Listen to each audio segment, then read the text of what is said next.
Recently, Vice President Jagdeep Dhankar gave their resignation. If we talk about Vice President, it is second highest office. Vice President preside over Council of State, that is Rajya Sabha. Article 64 define ex officio chairman of Rajya Sabha.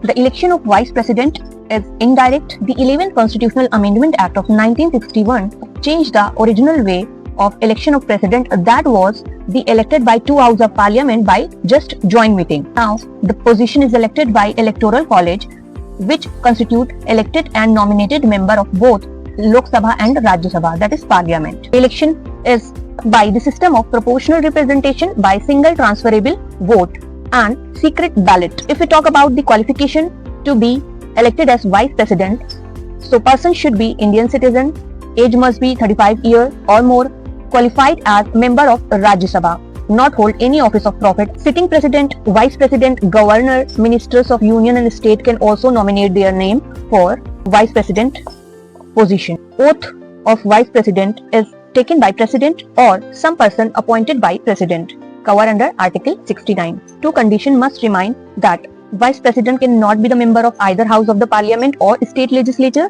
and not hold office of profit. The term of vice president is usually 5 years, but he or she can resign earlier to president. Formal impeachment of vice president is not required. A simple resolution of Rajya Sabha by absolute majority, that is majority of total member, and the resolution is agreed by Lok Sabha, but the resolution moved after 14 days advance notice. In the constitution, no ground mentioned for removal of vice president. Vice president hold office beyond 5 years until the successor comes. Vice president eligible for re-election any number of times. Dr. Radhakrishnan was the first vice president and was elected for second term also.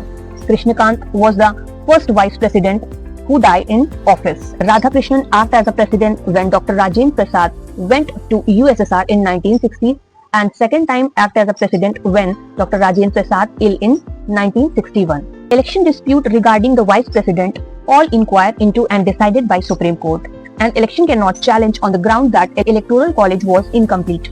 If the election declared void by Supreme Court, the act done before declaration of election void are not invalidated, that is continue to remain in force. If we talk about the power and functions of vice president, it is twofold. First, vice president act as ex officio chairman of Rajya Sabha, and second, act as president when vacancy occur by resignation, death or removal of president. But for maximum 6 months, vice president can act as a president. After that, election must be held. Thank you.